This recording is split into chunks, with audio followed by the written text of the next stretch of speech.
Welcome back to more TV time with MrDarkPhoenix and Spider-Man here. Today we're going to be talking to you about the Tommorrow People Kill or Be Killed, which is a really good episode actually. It was one of the best this season so far, so without further ado, let's just get right started into it.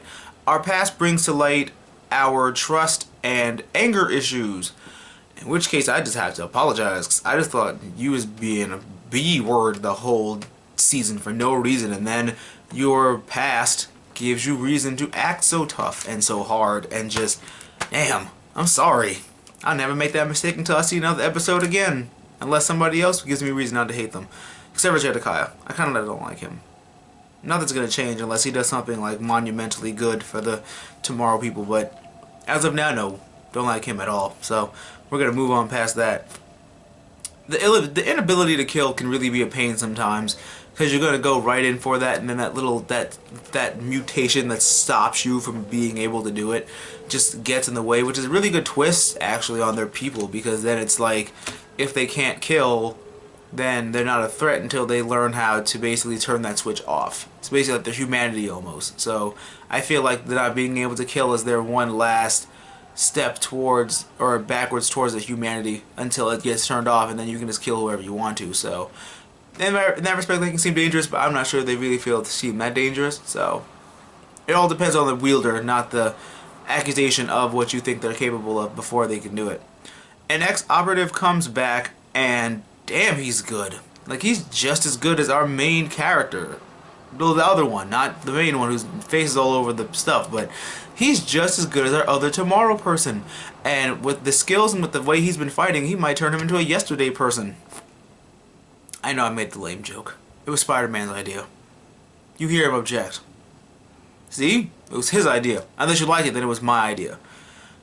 Dinner with family or work in the supernatural? Well, now we have a choice to make. You have to find out what your son's been doing, and you have to find out from the uncle who you don't really care for, and now we have to try and find our way to slickly lie and slide past things, because you can't tell her that your son's been out finding and fighting supernatural things, because he's a supernatural being himself. So all that being said, this is going to be one awkward family dinner. Can someone pass the mac and cheese, please, so I don't have to listen to any of this? Hardened soldiers are built on their pain and suffering from the past. So basically, if you're able to hone in and basically take advantage of that one person's anger, then you basically have yourself a soldier, because then they're going to take out all that aggression on anyone else that they'll be willing to hit.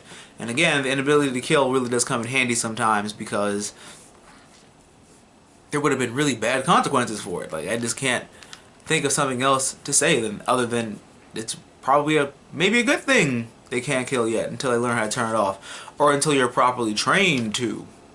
I had to think about that also. We only get stronger through the adrenaline of life or death situations, which is true whether you're a superpower Tommorrow person or a person in general. So either way you look at it, you learn something new under the right circumstances, and it's not like you can take advantage of that. You can only basically, once you learn that, you can only train yourself to do more than that. But under good circumstances, you can discover more things about yourself, whether you're human or superpowered. It just really depends on your adrenaline and everything else that you're feeling. So basically, you can just basically feel it out and see. But through the right situation, through life or death, if you're going to die or you're going to live, something new is going to pop out and happen. So can't really say much about that. Partnerships. Can either side be trusted now?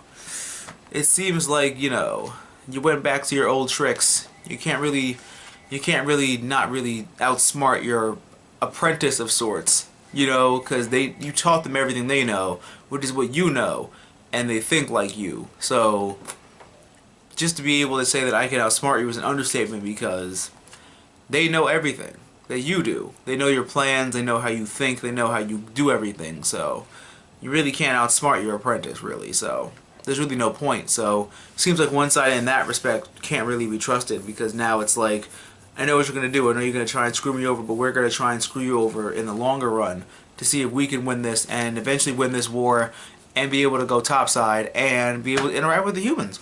Yay for that. Our showdown goes as you'd expect. you know, two people enter. It's basically like Street Fighter. Two people enter, one person leaves, one person gets KO'd, and all that other good stuff. But how we got to this point, and one secret we find out, basically has all this. Hey, you have all the cards, basically, because you have a big secret that you didn't want anybody to know about, and now we find out that you can do this.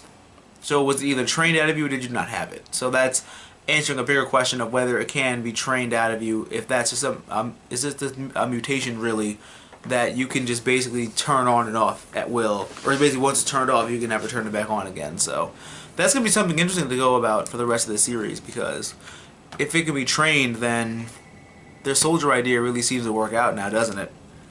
Other family members could potentially have great secrets also, which also begs the question: what's other family members hiding? How come the power skipped a generation? How come the little brother doesn't have anything? Or maybe the mom has something that we don't know about.